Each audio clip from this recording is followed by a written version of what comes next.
What makes a successful revolution?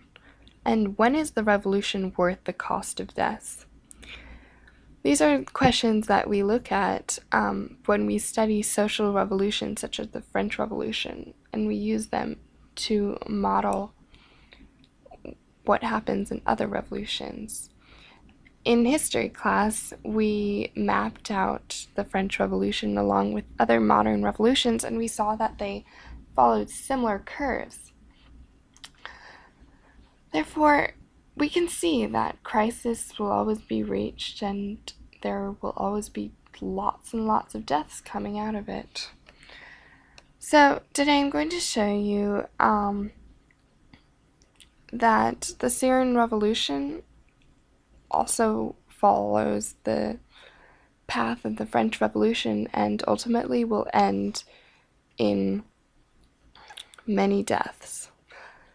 The Syrian Civil War echoes the aspects and stages of the French Revolution, which will follow through to a drastic amount of mindless killing and a lost purpose, highlighted in the relationship between the French Revolution and the Syrian Civil War's sheer number of deaths, the technology developed to efficiently kill as many people as possible, the extremist groups' thirst for blood, and the inherent corruptible nature of leaders who start out with good intentions. The number of deaths in the Reign of Terror and the number of deaths in the Syrian Civil War are extremely high, and we need to look at basically why this is worth it. Are the number of deaths, is it worth having a revolution for this much death? Alright, so here are some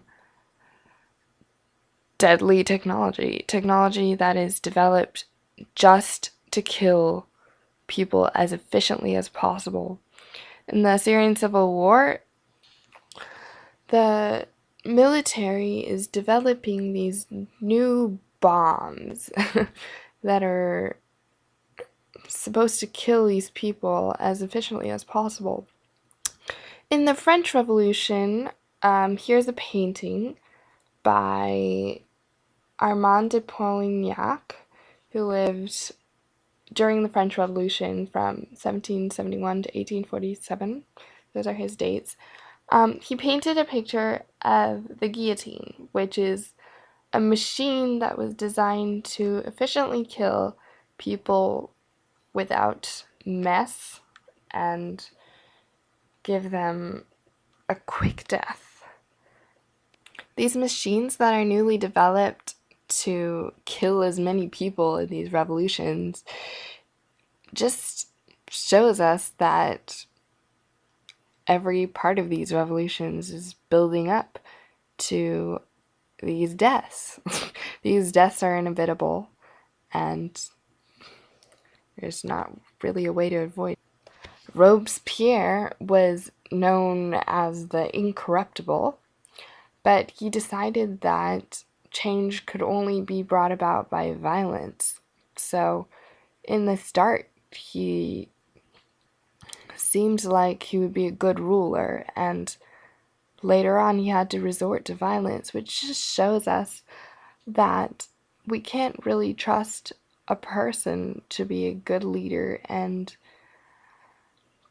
lead on a revolution in a completely peaceful way. President Bashar al-Assad at first wavered between force and hints of reform, but even though he had good intentions at the beginning, or at least he said so, eventually he became the reason for this revolution. And then there's the bloodthirsty extremist who just can't get enough of blood. Jean-Paul Marat was a Jacobin, and he advocated for violence.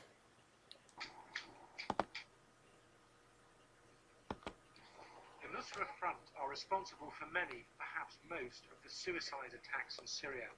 They face accusations of killing civilians indiscriminately. From Iran,